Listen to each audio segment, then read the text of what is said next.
On est aussi interpellé de l'extérieur par le président Zelensky qui nous dit « Peuple d'Europe, levez-vous, peuple d'Europe, venez nous soutenir, peuple d'Europe, réveillez-vous ».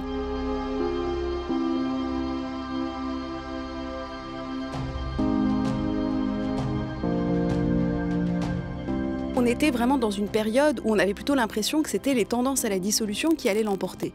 Et donc de ce point de vue, on est surpris de cette grande unité et notamment du fait que la Pologne et la Hongrie, qui étaient un peu mises au banc des nations européennes, pour des raisons tout à fait justes et profondes, eh bien, se trouvent ici en quelque sorte ressoudées avec les autres États membres.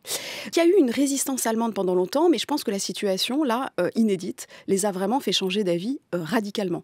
Les 100 milliards annoncés par Olaf Scholz pour la défense, c'est totalement inédit.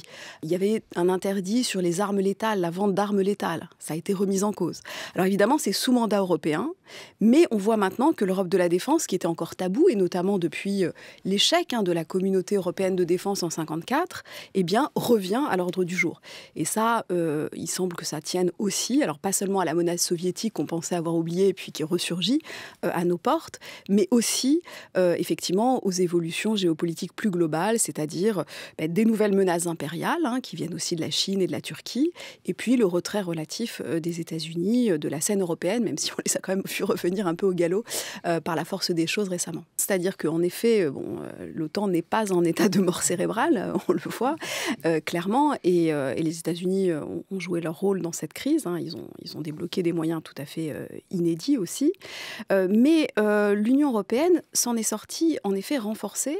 L'Europe a été réveillée, pour paraphraser Kant, de son sommeil géopolitique. C'est-à-dire, voilà, il y a un réveil, c'est-à-dire que la guerre n'est plus lointaine, et donc l'idéal de paix perpétuelle qui a été porté depuis le Moyen-Âge, mais surtout par la philosophie des Lumières, l'abbé de Saint-Pierre, Kant, et qui a été porté aussi au XXe siècle, par la thèse, disons, la tentative de la Société des Nations et ensuite la construction européenne, l'idée de paix perpétuelle, de nouveau, apparaît comme un idéal éminemment désirable.